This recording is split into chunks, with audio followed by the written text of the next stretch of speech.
Oi turma, tudo bem com vocês? Hoje nós estaremos gravando mais uma videoaula aqui sobre a economia brasileira e a gastronomia.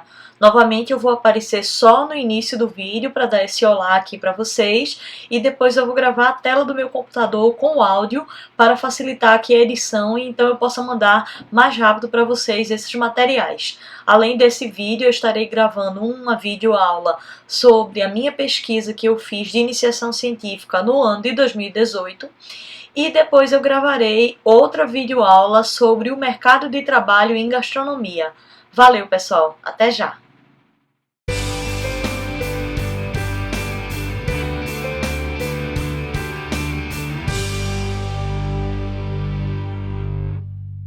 Estamos aqui para falar primeiro sobre os aspectos demográficos. Por que a gente precisa estudar os aspectos demográficos? A demografia, o que é demografia? O que é estudar a demografia? É estudar o estado da população, a situação populacional. Por exemplo, distribuição da população por sexo, idade, estado civil, composição familiar, grau de escolaridade. Então esses são os elementos ou os dados que são analisados em um estudo demográfico. E os fenômenos demográficos também são analisados, como nascimentos, casamentos, óbitos. Por exemplo, nesse momento que estamos vivendo agora, o estudo demográfico seria interessante. Porque é que o vírus se comporta de uma forma em um país e de outra forma em outro país. Podem ser por fenômenos demográficos, por características da população. Além disso, um estudo demográfico ele estuda o movimento das populações. Por exemplo, tendências para o crescimento, movimentos migratórios, estuda tendências de consumo também da população, por conta do perfil da população, né?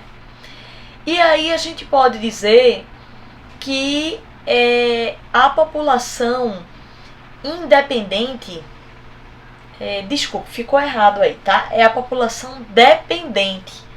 Ela não tem condições para oferecer força de trabalho. São pessoas entre 0 e 14 anos e com mais de 65 anos. Existem pessoas com mais de 65 anos que trabalham? Sim, existem. Porém, é considerado oficialmente pelos dados do IBGE, que é o Instituto Brasileiro de Geografia e Estatística, que é quem faz os nossos estudos demográficos, né, de censo demográfico, contagem da população. No IBGE é formalmente considerado população dependente as pessoas até 14 anos, de 0 a 14 anos e com mais de 65 anos. São consideradas pessoas que não têm condições para oferecer a força de trabalho.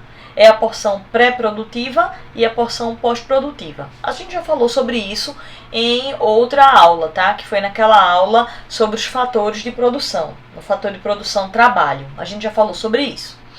E a população ativa, ou população economicamente ativa, são as pessoas que têm potencial de mão de obra ou exercem atividade não remunerada.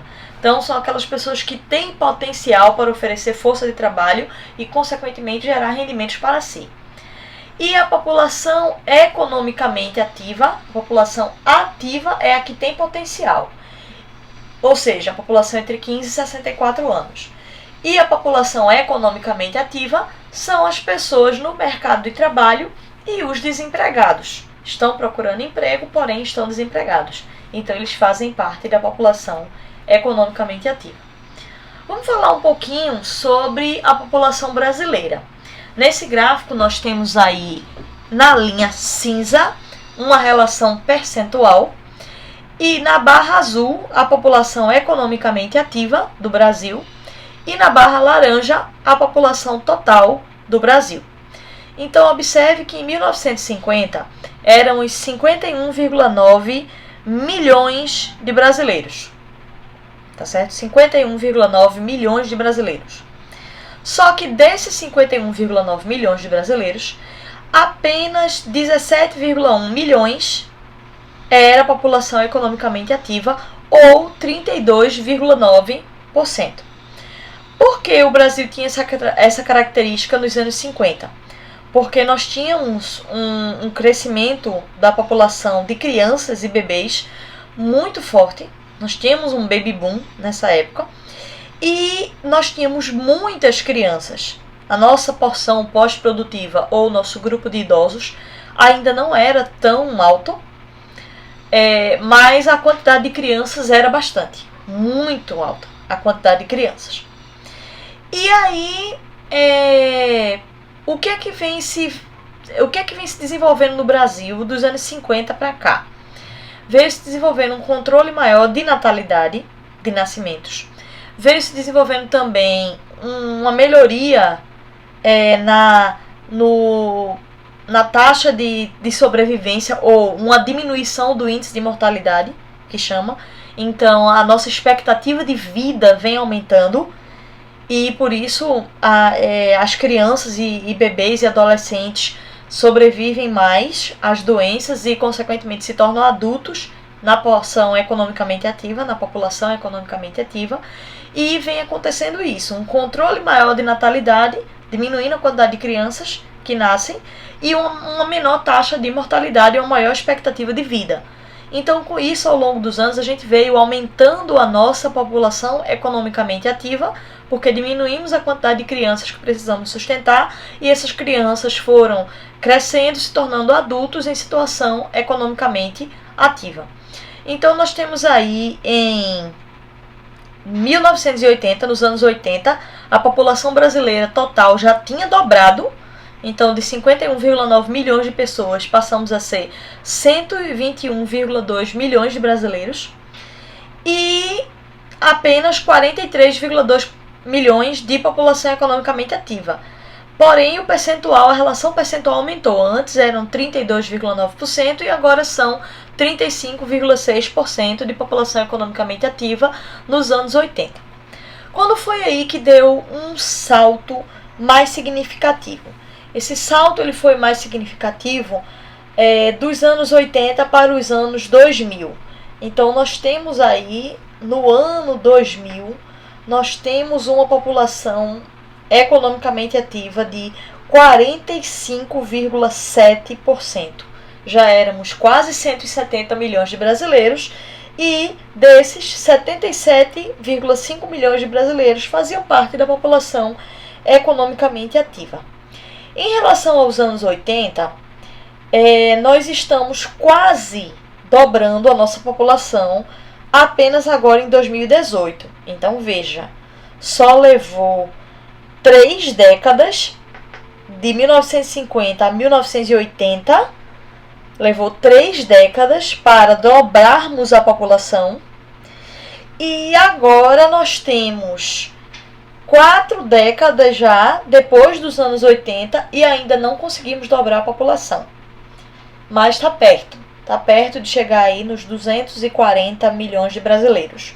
Nós somos aí, de acordo com o censo, ou de acordo com a Pesquisa Nacional de Amostras por Domicílios, que é a PNAD contínua do IBGE, que faz a contagem da população, nós somos aí 209,2 milhões de brasileiros e desses metade, 50,3%, faz parte da população economicamente ativa. Então temos aí um salto relativo.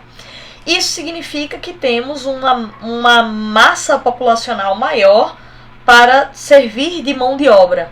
Então, ter mão de obra, ter força de trabalho, também contribui para o crescimento da economia. Um país que tem muitas crianças e jovens, e adolescentes no caso, muitas crianças e adolescentes e muitos idosos, e não tem uma população economicamente ativa grande, tem um problema de mão de obra, tem um problema de força de trabalho. Então, muitos países por aí que têm esse problema de não ter população economicamente ativa suficiente para desenvolver suas atividades econômicas, elas ficam buscando trazer imigrantes. Então, de vez em quando aparece uma notícia, uma cidade em algum país da Europa está vendendo casas a, sei lá, 500 euros, que é um valor irrisório, comparado a um valor de uma casa aqui no Brasil, por exemplo. Vendendo uma casa por 500 euros, sei lá, daria aí quase 3 mil reais. Se você vier morar naquela cidade e for trabalhar naquela cidade. São incentivos para poder trazer população economicamente ativa para a região e conseguir desenvolver a região. Então, relacionando agora basicamente a economia com a gastronomia, basicamente a gastronomia ela se relaciona com a economia, não só com a economia brasileira, com a economia em 3 campos de análise. Então, claro que a gente vai falar especificamente do Brasil, porque é onde nós estamos, porém ela se relaciona com 3 tópicos. Primeiro, a economia estuda o consumo das famílias, E é importante para a gastronomia saber as tendências de consumo das famílias para saber como adaptar os seus serviços a essas tendências de consumo? Sim. Além disso, a economia estuda as movimentações e o perfil do mercado de trabalho. Então, queremos saber qual é o perfil do mercado de trabalho em gastronomia? Sim, para sabermos como podemos aperfeiçoar as nossas qualificações e, consequentemente, sermos mais ativos e termos mais oportunidades no mercado de trabalho. E, além disso, o setor de gastronomia se relaciona com o produto interno bruto do setor de serviços. Então, o setor de gastronomia, o setor de alojamento e alimentação, que inclui restaurantes, lanchonetes, bares e similares, faz parte do setor de serviços. Então, o PIB, ou o Produto Interno Bruto, ou a produção, ou o que o setor de serviços gera de riqueza para a economia nacional, interessa ao setor de gastronomia, porque nós pretendemos saber quanto o setor de gastronomia contribuiu para a produção de riqueza no país. Basicamente, neste vídeo, nós vamos falar de consumo das famílias. No outro vídeo, estaremos falando do PIB. E no outro vídeo, estaremos falando do mercado de trabalho. Agora eu vou falar para vocês sobre o consumo das famílias baseado em estudos de tendências de consumo. Tem um estudo de tendências de consumo da Macroplan, que foi feito em 2010, ou seja, já fazem 10 anos. Porém, ainda tem muito acontecendo hoje, que ele fala sobre, que ele diz que as tendências de consumo são essas 9. Primeiro, as pessoas estarão cada vez mais exigentes em relação aos produtos que estão sendo consumidos, vai procurar saber mais sobre aquela marca, vai procurar saber mais sobre os ingredientes, vai procurar saber mais se aquilo ali reflete ou não o seu estilo de vida. Então as pessoas estarão cada vez mais exigentes em busca de informações sobre os produtos. Além disso, podemos dizer também que uma tendência de consumo é o consumo de produtos voltados para pessoas acima de 60 anos.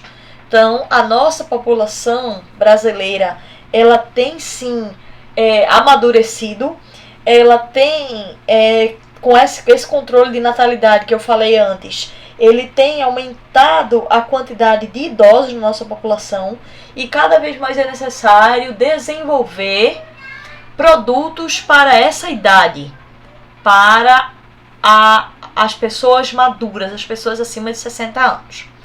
Além disso, existe uma tendência sim de consumo saudável, então está associado aí ao veganismo, a ser vegano, vegetariano, ou até um consumo de produtos que evitem glúten ou evitem lactose, ou qualquer coisa que possa prejudicar a sua saúde. Então, consumo baseado em restrições alimentares, então está associado a esse tópico aí.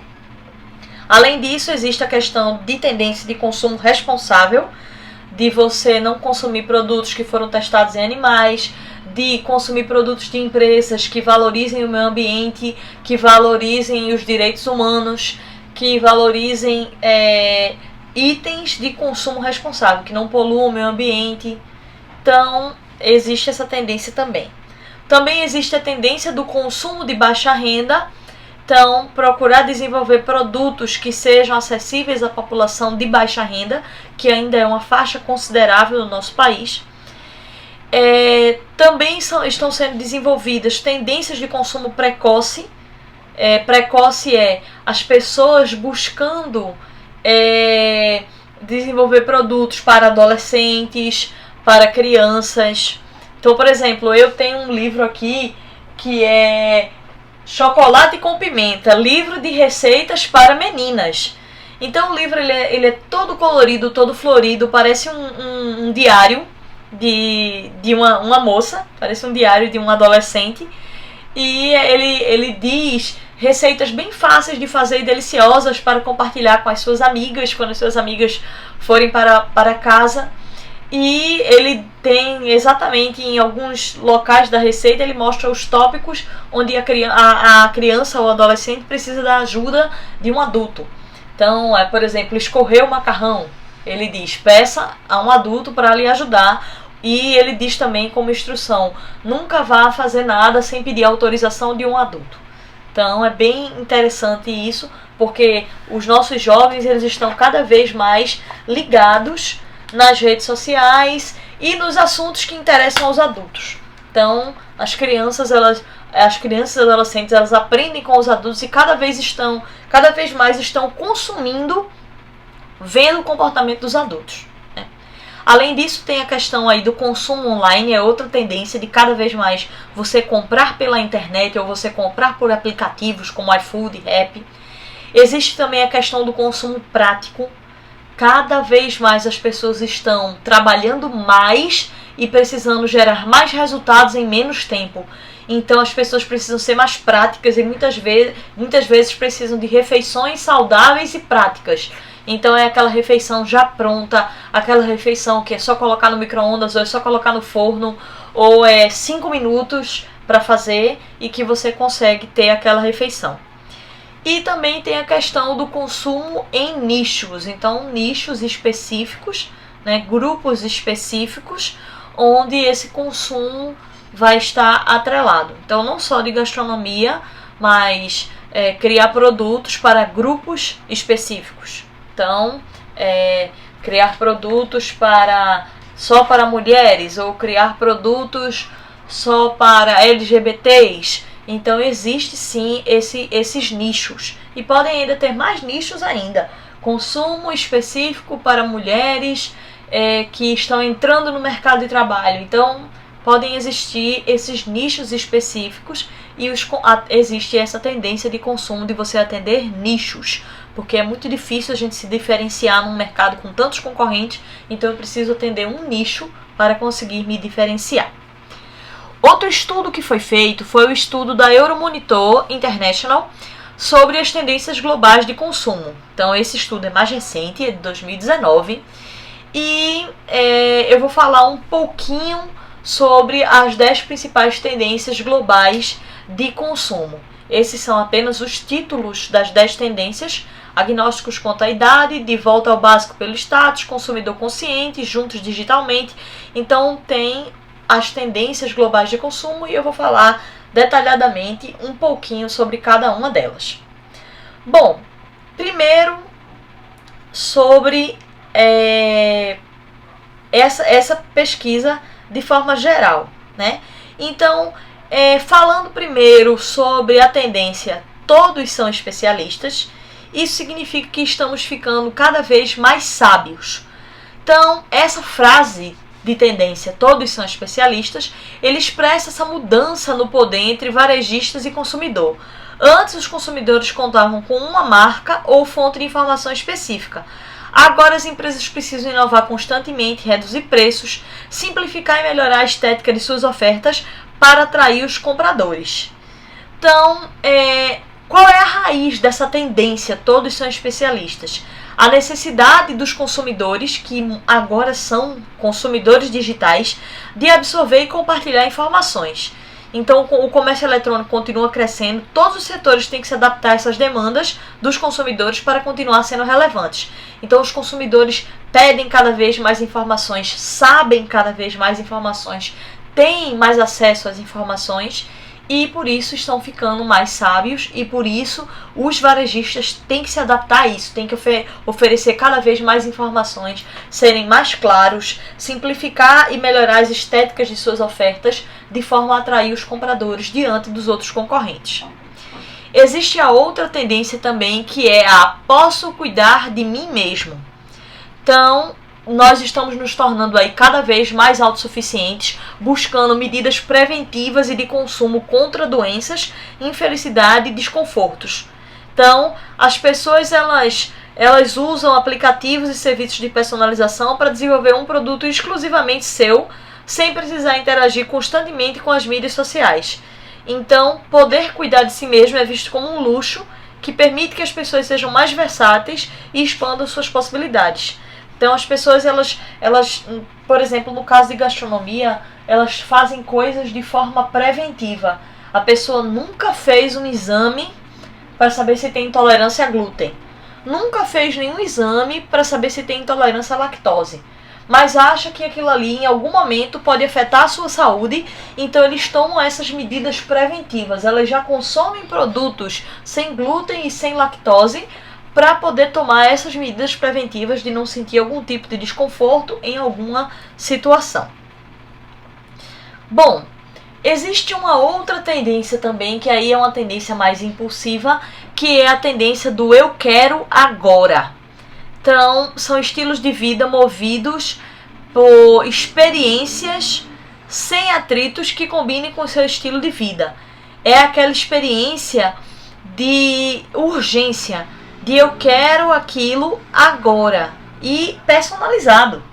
Então, a gestão de dados do usuário e o acesso da empresa a essas informações estão no centro das discussões. Então, as empresas elas precisam buscar inclusive até empresas de gastronomia mesmo, elas precisam buscar até aplicativos e softwares de CRM.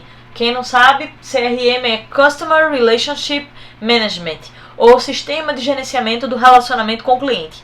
Então, eu preciso buscar mais informações, cada vez mais informações sobre os meus clientes, para poder gerar a confiança do público e gerar essa necessidade de urgência de comprar aquilo ali com base em experiências personalizadas do estilo de vida de cada um. A gente pode dizer que um exemplo bom disso, não me lembro agora de algum exemplo na área de gastronomia, mas a gente pode falar, por exemplo, da Drogasil.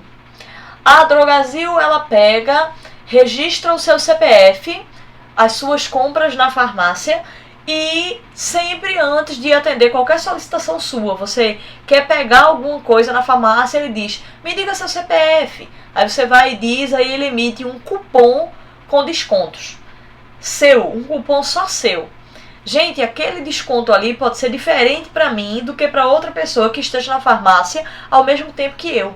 Eles fazem aquele cupom de descontos baseado no meu histórico de compra. Eles pegam tudo que eu comprei com o meu CPF e colocam ali naquele cupom de desconto, para você dizer, olha, tá com desconto isso que eu preciso sempre, eu vou comprar agora, eu quero agora. São descontos personalizados. Então, por exemplo, no meu cupom, o que é que mais aparece? Fraldas, pomada Bepantol e sabonete líquido Lux, que é o que eu geralmente compro, então isso sempre aparece nos descontos, tá certo?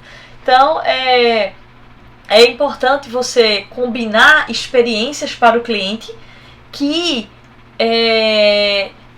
combine com o estilo de vida da pessoa.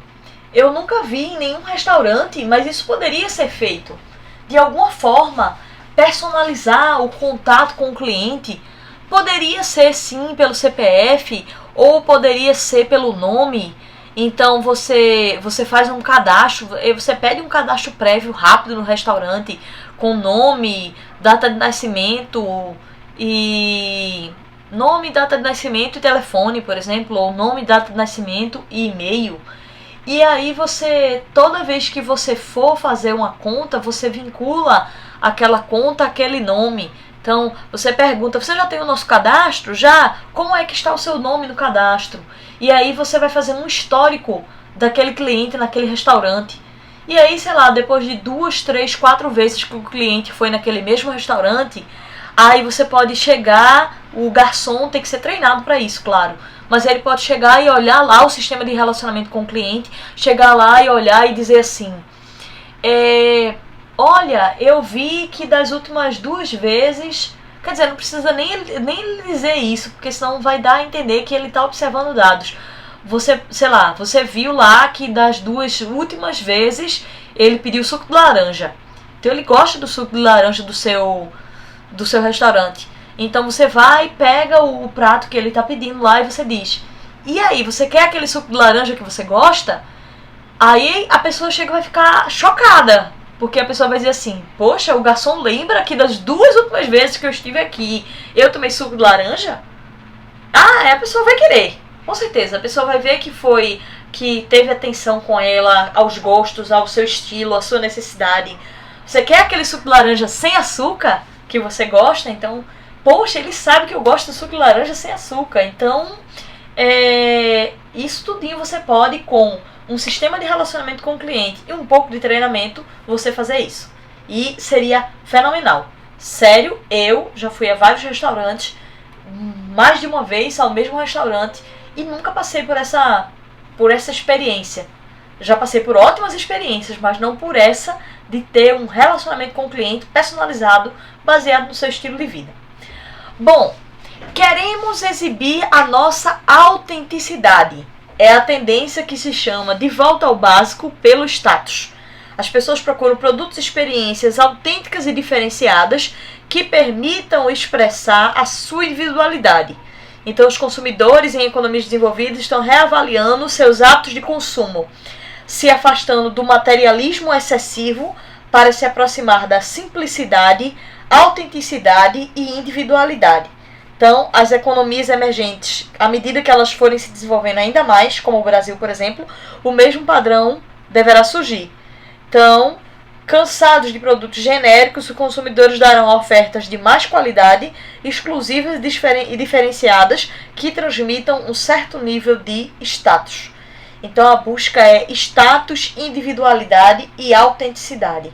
Então, não é eu comprar mais a tendência não é mais eu comprar uma bolsa genérica da Prada. Não tem mais essa tendência. A pessoa não tem dinheiro para comprar uma bolsa Prada e a pessoa só tem dinheiro para comprar uma genérica. A pessoa vai procurar um produto que seja um pouco mais caro, não tão caro quanto uma bolsa Prada, mas que seja autêntico, que transmita status, que transmita um valor diferenciado, sem necessariamente ser esse repeteco, essa compra de genéricos, de produtos genéricos. Não. Então, eu já vi isso, por exemplo, em cosméticos. Existe uma loja, que agora não me vem à cabeça o nome, mas que está se desenvolvendo muito no Recife, que é uma loja de cosméticos artesanais, que existe só em Recife. E todo mundo fala disso. Todo mundo fala de comprar cosméticos artesanais, que agride menos a pele. E todo mundo fala dessa loja, e comprar nessa loja no Recife transmite esse status. A mesma coisa a gente pode falar de gastronomia, sim. Eu não tenho que necessariamente imitar de ter um ambiente que simule um restaurante francês, ou de ter um ambiente que simule um restaurante italiano, ou um cardápio totalmente francês, ou um cardápio totalmente italiano. Eu posso ter um cardápio que seja adaptado à culinária brasileira, aos ingredientes brasileiros, e que transmite um status justamente por essa diferenciação, por ele ser diferente, a exemplo aí da Cozinha Róssia, que nós temos aqui em João Pessoa. Então, esse é um exemplo aí da questão da autenticidade. Bom, existe também uma outra tendência, que quero um mundo sem plástico, ou queremos ter um impacto no nosso mundo. Então existe uma pressão cada vez mais por uma sociedade sem resíduos de plástico e de outros resíduos também. E essa pressão ganhou força nos últimos meses, em 2018 para 2019, e esse movimento vai se fortalecer ainda mais.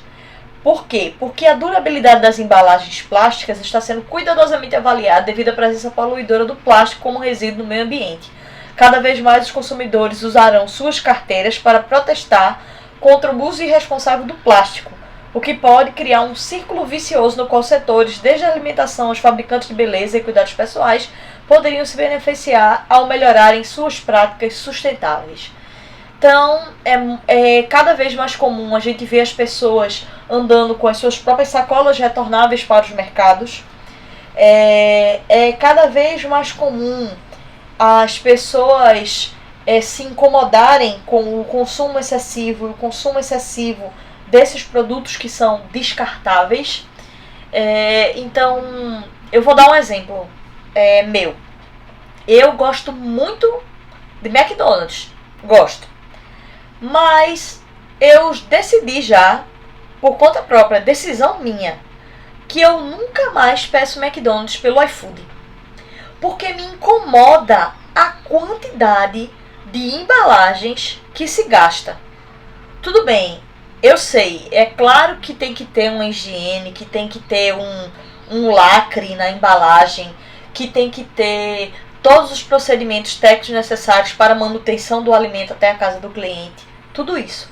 Mas a quantidade de sacolas de papel, isopor e plástico que eu jogo fora depois que eu peço McDonald's pelo iFood me incomoda muito, é muito lixo. Então eu já decidi, eu só como McDonald's se eu for até a loja comer ou se eu pedir no drive-thru, que a quantidade de embalagens que vem é menor. Então eu não compro mais McDonald's pelo iFood. Então é um exemplo que eu tô dando meu, que eu tô dentro dessa tendência. E não falando de tendência na área de gastronomia, mas falando de outra tendência, por exemplo, uma coisa que tem me incomodado muito é também a questão do consumo excessivo. Eu já não sou consumidora excessiva de roupas, bolsas e sapatos, mas a quantidade ainda me incomoda, não no sentido de a quantidade do que eu tenho, mas sim a quantidade do que eu desejo comprar. Então eu comecei a pensar muito nisso, comecei a refletir muito nisso, comecei a estudar mais sozinha sobre estilo de imagem e comecei a gostar mais das coisas que eu já tenho. Então comecei a pesquisar mais sobre consultoria de imagem, como combinar roupas, cores e tal, e comecei a gostar mais do que o que eu já tenho. Então isso diminuiu um pouco essa minha tensão de querer comprar mais, que estava me incomodando. E além disso, eu já decidi, por isso que faz tempo que eu não compro, e eu ainda não tive tempo de ir comprar, e agora com essa crise menos ainda, mas eu já decidi, eu não compro mais roupa nova. Eu só vou comprar roupa de bazar. Claro, vai estar nova, porém de bazar, ou seja, que já foi usada pelo menos uma vez, e vou vender roupas que eu só usei uma vez, 2 vezes no bazar, que eu não quero mais, que não cabem mais em mim, ou que não fazem mais o meu estilo. Então, é você ter essa percepção de ter um impacto no mundo, certo? Além disso, isso também está associado ao consumidor consciente, que é ser sensato. Queremos ser sensatos. O consumidor consciente de hoje é flexível e ele escolhe de acordo com a ocasião. Temos aí um posicionamento ético, que costumava ser domínio de fabricante de nicho, está sendo adotado por empresas convencionais através de alternativas voltadas ao bem-estar entre os produtos que já estão no mercado. Então, consumidores conscientes são influentes e a tendência se espalhará para outras pessoas. Preocupações como bem-estar animal, isso vai evoluir cada vez mais e vai chegar aos setores de alimentação, beleza, produtos de limpeza, decoração, entre outros. E o significado de um negócio responsável está mudando, exigindo que as empresas melhorem os padrões mínimos de bem-estar animal até para os produtos mais comuns. Então, quando eu falei ali sobre o plástico, eu acabei entrando já no consumo consciente. Então, tudo que eu falei se aplica aí também ao consumo consciente.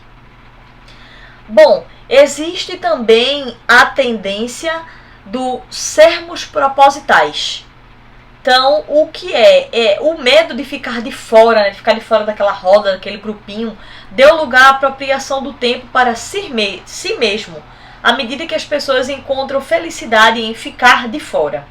Então, para proteger o seu bem-estar mental, os consumidores da tendência encontrando o meu joy of missing out, ou traduzindo, encontrando o meu prazer em ficar de fora, querem ser mais propositais com o seu tempo, ou seja, de ter um propósito melhor para o seu tempo, definir seus próprios limites e ser mais seletivos em suas atividades. Então, as pessoas, principalmente a geração dos millennials, eles sentem essa necessidade de recuperar esse poder mais intensamente do que as outras gerações. Então, é necessário ter mais tempo para refletir e agir livremente, concentrando o seu tempo apenas no que querem e gostam de fazer. A internet, ela tem sido essa origem de níveis altos de estresse, especialmente quando está conectado a serviços essenciais. Então, minha gente, você conectar-se nas redes sociais tem muita perda de tempo, sim. E muitas vezes levam a estresse, leva a desânimo, desmotivação, porque muitas vezes as pessoas... A gente já teve uma conversa sobre isso entre as professoras aí do departamento, algumas professoras, de que muitas vezes você passar muito tempo na internet, você se torna infeliz. Por quê? Porque você fica olhando a felicidade dos outros, porque as pessoas não postam coisas infelizes no Instagram, nem no Facebook. As pessoas só, principalmente no Instagram, as pessoas só postam coisas felizes. E as pessoas não têm só momentos felizes, as pessoas têm momentos infelizes também, mas as pessoas só postam momentos felizes. Então, minha gente, se você for passar horas e horas e horas olhando os stories do Instagram, você vai prejudicar a sua própria saúde mental. Então, os millennials, do qual fazemos parte, tem essa função aí de encontrar cada vez mais o seu bem-estar mental, encontrar o seu prazer em ficar de fora. Ficar de fora de onde? Ficar de fora da internet, das redes sociais e encontrar um propósito para a sua vida fora disso tudo. O que é que eu quero fazer, o que é que eu posso fazer, o que me faz feliz. Gente, esse momento que estamos vivendo do coronavírus, de quarentena, é essencial para trabalharmos esse somos propositais, esse encontrar o seu prazer em ficar de fora. Busque felicidade na sua casa, no seu lar. O que é que você pode fazer ao invés de ficar o dia todo nas redes sociais? Veja o que você pode fazer. Procure ler um livro, procure fazer a sua comida predileta, assistir o seu filme predileto. De novo, assista de novo, não tem problema. Quantos filmes eu tenho prediletos que eu quero assistir de novo e vou assistir enquanto durar essa quarentena? Então, leiam livros, brinquem com seus filhos, tenham mais proximidade com a sua família, e tudo isso vai fazer bem a vocês, podem ter certeza. Bom, existe também a outra tendência que é um pouco contrária a essa questão aí do propósito, mas no mundo digital podemos sim permanecer juntos. Então, a internet de alta velocidade está, e principalmente a internet móvel, né, que é através dos celulares, está cada vez mais presente, gerando aí experiências interativas em tempo real no mundo digital e facilitando a colaboração instantânea. Então, por exemplo, isso que estamos fazendo aqui, o mundo digital está facilitando cada vez mais isso, de a gente mandar grandes arquivos, de a gente colaborar nos arquivos. A gente pode ter um arquivo no Google Docs, onde você colabora ao mesmo tempo, todo mundo está escrevendo ao mesmo tempo, no mesmo lugar, então criando ao mesmo tempo. Existem sites de relacionamentos, sites de educação, então começamos a esperar interações online cada vez mais autênticas e realistas. Então, no início da internet, da era da internet, essas interações elas eram um tanto artificiais, mas nós esperamos agora interações cada vez mais autênticas e realistas. Então, por exemplo, minha irmã mora em São Paulo, eu não, tanto por eu ter a minha filha pequena, como pelo meu trabalho, desencontro de datas de férias minha e dela, eu não tinha condições nenhuma de ir para lá, nem ela tinha condições nenhuma de vir para cá. Mas nós estamos juntas, sim, digitalmente. E as relações são verdadeiras, são autênticas, são reais, não é uma coisa artificial. Eu não estou substituindo o encontro que eu poderia ter presencial pela internet. Eu pretendo ainda mais encontros presenciais com ela, claro, sim, mas eu não posso, eu não tenho como, está inviável. Então, os nossos encontros digitais, o nosso relacionamento digital é cada vez mais real. Então, nós temos cada vez um crescente conforto em compartilhar com nossos amigos localização, atividades online, desenvolvendo aí novas formas de interação. À medida que as nossas habilidades tecnológicas forem crescendo, aumentará esse potencial do que pode ser criado ou vivido junto, porém, digitalmente, remotamente. Então, quanto mais a gente aprender, mais fácil vai ficar de a gente criar coisas, né, através do mundo digital. Então, é realmente impressionante. Isso é uma tendência que ainda vai se desenvolver bastante. Bom, nunca fomos tão solitários. Verdade, é outra tendência. Então veja, voltando um pouco antes de falar da solitude, a tendência de sermos propositais e de ficarmos juntos digitalmente, claro que afeta sim o mundo gastronômico. Então imagine você compartilhar receitas pela internet e as pessoas cada vez mais vão procurar fazer nas suas casas, encontrar aí o seu prazer de ficar de fora da internet e olhando uma receita na internet para fazer em casa. Então, só associando aí um pouco ao nosso setor de gastronomia. Também nunca fomos tão solitários. Em todo o mundo, o número de residências com uma única pessoa superará o crescimento de lares de todos os outros tamanhos. Espera-se que os baby boomers sejam grande parte desse crescimento. Então, os baby boomers é uma geração que já existe e que está associada a altos índices de divórcio. E por causa desses altos índices de divórcio, muitas pessoas das gerações mais novas que os baby boomers rejeitam totalmente casamentos e coabitação. Então, tem pessoas que já são adolescentes, jovens, que pelo que viu com seus pais, de divórcios e brigas e tal, já decidem ficar sozinhas, de terem sempre a sua casa, o seu lar, independente se estão namorando ou não, sempre tem a sua residência e moram sozinhas. Então estão abrindo um terreno para uma tendência que certamente vai ultrapassar a sua geração. Então estão acabando com o estigma de que viver sozinho é ruim, né? Estão acabando ao redor do mundo com esse estilo de vida e assumindo um estilo de vida independente e curtindo a solitude. O Instituto americano Pew Research Center estima que quando os jovens adultos americanos fizerem 50 anos, 25% deles terão sido solteiros durante toda a sua vida. Bom, isso implica no setor de gastronomia?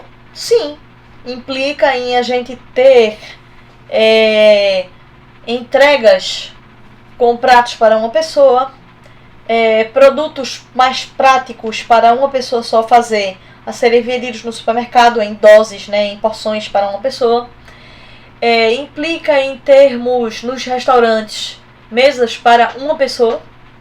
Então, tudo isso são tendências que precisam ser analisadas. Somos eternamente jovens, é aquela primeira tendência que eu falei, agnósticos quanto à idade. Não seguem experiências demográficas.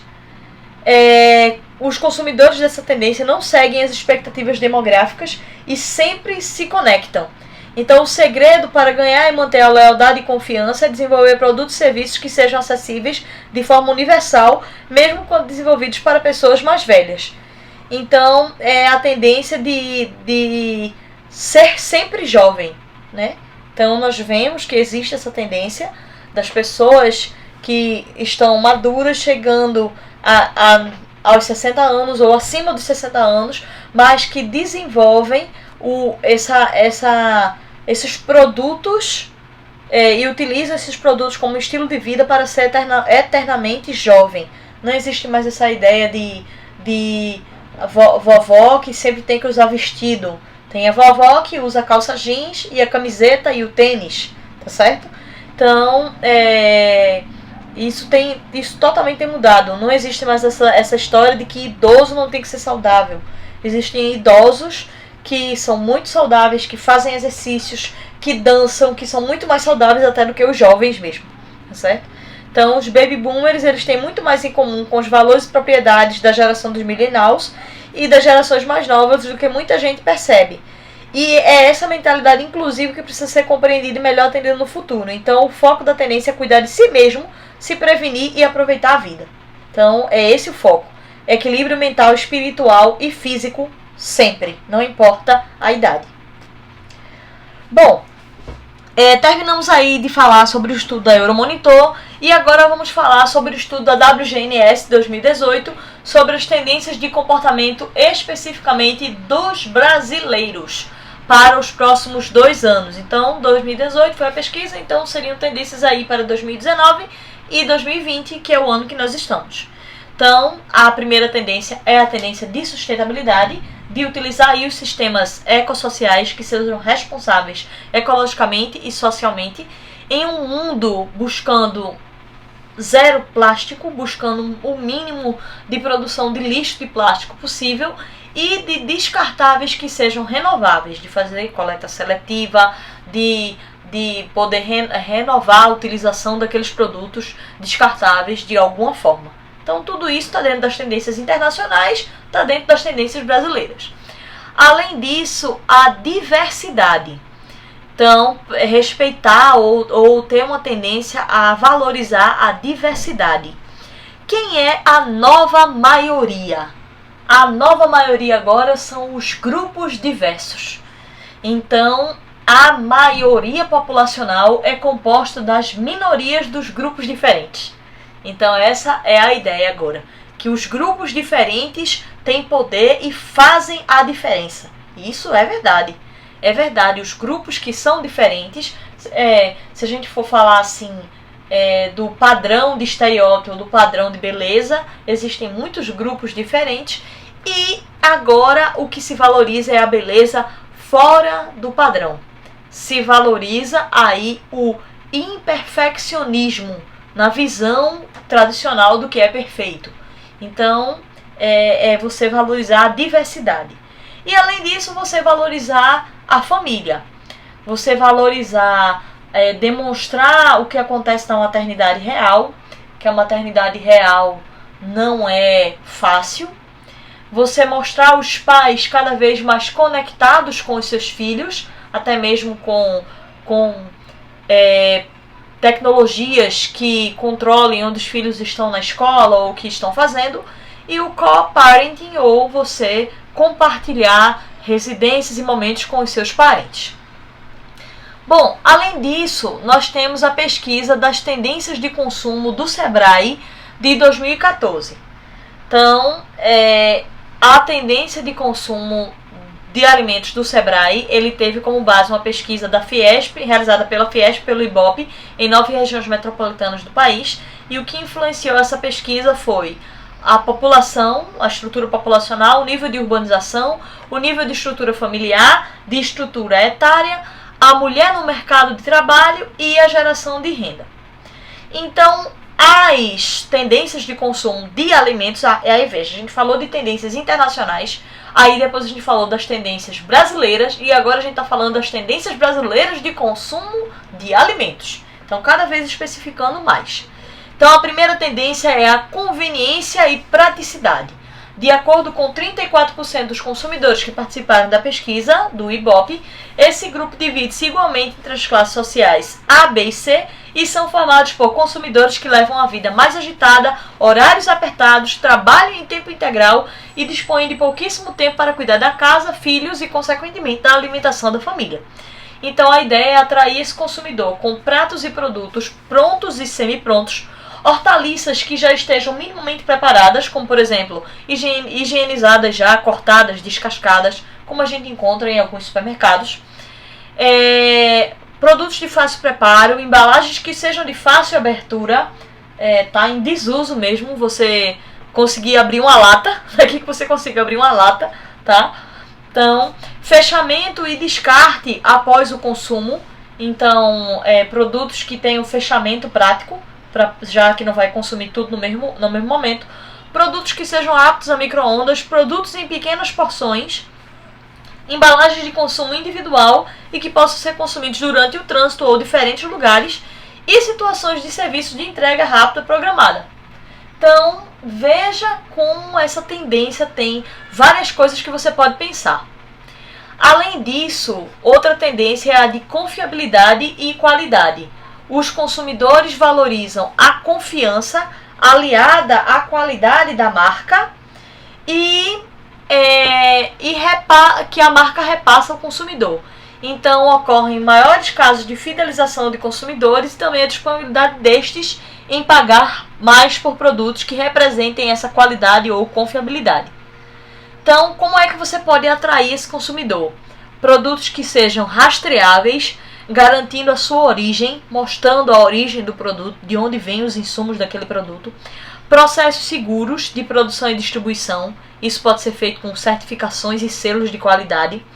Gerenciamento de riscos no processamento, a rotulagem do produto ser informativa e implantação de boas práticas de fabricação. Então é fazer tudo isso e mostrar isso ao consumidor.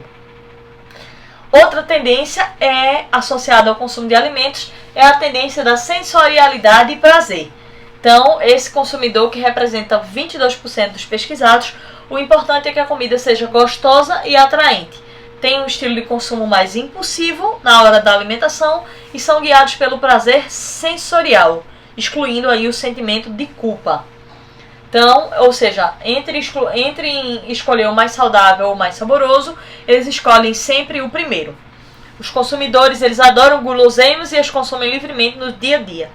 Então, deve-se atentar à valorização da culinária e da gastronomia, com produtos com maior valor agregado, como produtos gourmet, iguarias, produtos premium, culinárias de regiões típicas, como alemã, italiana, japonesa, alimentos exóticos e consumos que tragam prazer. Além disso, embalagens e designs diferenciados, existem, designs, existem cores que estimulam mais esse prazer sensorial, que podem ser colocados nas embalagens, a harmonização dos alimentos e das bebidas, e buscar aí divulgar isso com a alimentação como uma forma de se reunir com familiares e amigos. Então, essa é uma tendência. E aí a última tendência é a de saudabilidade e bem-estar e sustentabilidade e ética. 21% dos consumidores foram classificados nessa tendência e eles valorizam o engajamento em pró-social e do meio ambiente relacionado às empresas produtoras, além de buscar alimentos que resultem em benefícios para o corpo. Então, esses consumidores valorizam o quê? Selos de qualidade, de certificação, de reconhecimento social e demais informações que atestem a origem dos alimentos. Buscam sempre a qualidade de vida de forma individual e também da sociedade que convivem, incluindo meio ambiente e principalmente agroindústrias. Então, o que é que você deve valorizar nas embalagens? Informações sobre benefícios ao desempenho físico, mental, cardiovascular, gastrointestinal, específicos para alergias alimentares, se são produtos naturais, de alto valor nutritivo, diet light, orgânicos, energéticos, vegetais, e também a inserção de selos de qualidade de sociedades médicas. Por exemplo, você pode conseguir um selo de qualidade da Associação Brasileira de Nutrologia. É um exemplo. Bom, falando agora um pouco sobre aquele estudo da Macroplan de 2010, que eu falei só os tópicos, e eles identificaram que existe um potencial de consumo das classes de baixa renda. Então veja, as classes C, D e E representam 77% da população e representam 71% do consumo. No Nordeste, Norte e Nordeste, as classes C, D e E representam 89% da população e 82% do consumo.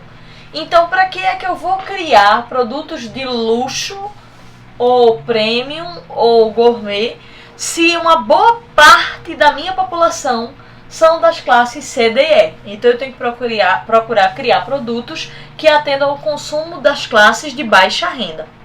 Então nós temos aí os critérios de classes sociais, para você saber aí o que é uma classe social, né? Então você tem que fazer essa pesquisa aí do sistema de pontos, pelo novo critério aí da ABEP. Então, quantos banheiros, quantos empregados, quantos automóveis, quantos geladeira, grau de instrução, serviços públicos. Você soma a quantidade de pontos e ele vai dizer que classe social você faz parte. Bom, e também existe a classe social pelo critério das faixas de salário mínimo do IBGE. Então, quem é das classes E é que ganha até 2 salários mínimos, classe D de 2 a 4 salários mínimos, classe C de 4 a 10 salários mínimos. Isso, renda familiar, tá? Bom, falando aí sobre o consumo de classes sociais no Brasil, Nós temos aí, vamos ver ali especificamente os gráficos das classes C, D e E. Ele mostra que a classe C consome cada vez mais na área de gastronomia carnes, aves e derivados, 48% aí do consumo deles, 48% dos consumidores que foram pesquisados, 48% mercearia e 47% itens matinais. Então veja que é bem focado em gastronomia. Já nas classes D e E, 13,4% consome mercearia e 12% matinais. Então você tem as áreas, se assim a gente pode dizer, da gastronomia, onde você poderia desenvolver produtos para as classes C, D e E. Falando ainda aí sobre as tendências de alimentação saudável, a pesquisa do Instituto Danielsen Company de 2016 identificou que para alimentos saudáveis, os atributos mais importantes que influenciam na compra são ser natural, 64% dos entrevistados, baixo colesterol, sabores naturais, alto percentual de fibras, base de vegetais ou frutas e baixo percentual de sal, sódio e açúcares.